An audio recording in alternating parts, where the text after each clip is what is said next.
વધારે નહીં પણ થોડું સાચું જાણવું છે તો અત્યારે તમે સાચી જગ્યા પર છો. Your podcast Gujarati clips. તો કોમેન્ટ અને સબસ્ક્રાઇબ કરવાનું નહીં ભૂલતા. બગડશે નહીં. એટલે મારો એક આની પછીનો એ જ સવાલ હતો કે અચાનક ચાલો તમને હાર્ટ એટેક આવ્યો તો ત્યારે શું કરવું જોઈએ અને આપણી પાસે કઈ કઈ દવા રાખવી જોઈએ?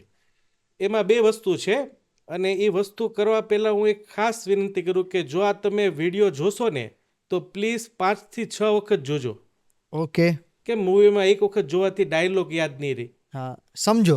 હા, વાહ. અને કોન્સ્ટન્ટ 5 વખત જોજો. અને આ બહુ લાઈફ સેવિંગ મેથડ છે. 100%. પહેલી વસ્તુ, ક્યારે બી એટેક આવે છે અને કન્ફર્મ થઈ ગયો છે કે જાતે તમને સપોઝ 50 વર્ષથી મોટી ઉંમરના હોય તો એમાં ચાન્સીસ વધુ હોય કે હૃદયનો જ દુખાવો છે. તો હાર્ટ સેફ પોઝિશન આવે કે આપણે ઉભડક બેસી જાઓ, બંને હાથ છે ને બંને હાથની વચ્ચે કોણી લાવી દો અને માથું નીચે કરો. અને જો પોસિબલ હોય ઘરમાં, દર્દી ઘરમાં છે, તો 1 ચમચી લાલ મરચું જીભ નીચે મૂકી દો, અથવા કાચું મરચું હોય તો એને ચાવવા મળો 1 મિનિટ સુધી. એનાથી શું થશે, બ્લડમાં ક્લોટ થઈ જાય. એટેક આવે ને ત્યારે નળીમાં લોહી જામી જાય. એ મેટર હોય 4 મિનિટની. તો આ કેનાઇન પેપર એ પ્રૂવન સાયન્ટિફિક સ્ટડી થયેલી છે કે આ મરચું ખાવાથી બ્લડ પતલું થઈ જશે અને બ્લડનો ટુકડો છટકી જશે ખાલી 60 સેકન્ડમાં. તો આ પહેલું ઘરગથ્થુ ઉપચાર થયો. બીજો ખાસ નોંધ કરો, 3 દવા. પહેલી દવા છે ઇકોસ્પ્રિન 150 પાવરની 2 દવા સાથે રાખો.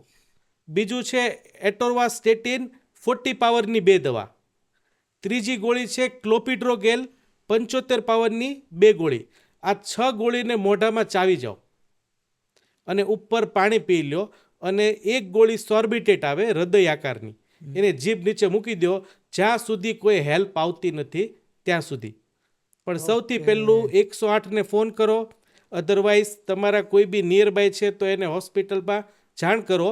પણ જો આ કરવામાં 1 કે 2 કલાક જાય છે અને આ 2 પ્રયોગ તમે કરો છો, હાર્ટ સેફ પોઝિશન, લાલ મરચું અને દવા પી લો છો, તો આજથી 15 વર્ષ પહેલાં ગામડામાં જે હૃદયના એટેકના ઉપચાર થતા હતા ને, એ તમારો ઘરે બેઠા 10 રૂપિયામાં થઈ જશે. ઓકે. આજથી 20 વર્ષ પહેલાં સ્ટેન્ટ બાયપાસ નહોતું. હા. ડૉક્ટરો જ્યારે બી એટેક આવે ત્યારે લોહી પતલા કરવાના 2000 કે 4000ના ઇન્જેક્શન આપતા. આ દવા 20 રૂપિયામાં તમને આ વસ્તુ કરી આપશે. એટલે આ વસ્તુ, 2 વસ્તુ ઓલવેઝ યાદ રાખજો. રેડ ચીલી પેપર અને લોડિંગ ડોઝ, જે 6 દવા મેં કીધી છે, એ ઓલવેઝ સાથે કેરી કરો. જો તમારી ઉંમર 50થી વધુ છે, એટેક આવેલો છે ઘરમાં, કે શુગર બીપી છે, તો આ રીતે અવેર થઈ શકે અને આનાથી હાર્ટ સેફ થઈ શકે. ઓકે. અમારા જેવા યંગસ્ટરની સાહેબ વાત કરીએ તો યંગસ્ટરને પોતાનું દિલ સાચવવા માટે શું કરવું જોઈએ? જો કોઈ બી ડેથ થાય છે તો એમાં સૌથી પહેલાં કોઝ ઓફ ડેથ હૃદય બંધ થઈ જાય. ઓકે. યંગસ્ટરમાં એટલે છે રીઝન કે આજે યંગ વ્યક્તિ કોઈ એક્સપાયર થાય ને તો એની પાછળ છે ને ઘરમાં 8 થી 10 ઇમોશન ડેઈલી હર્ટ થાય. કોઈ આપણા ફેમિલીમાં 60 વર્ષનું કોઈ વડીલ એક્સપાયર થયું કે 50 વર્ષનું થયું તો આપણે છે ને 12મા સુધીમાં ટોટલ ભૂલી જશું એને.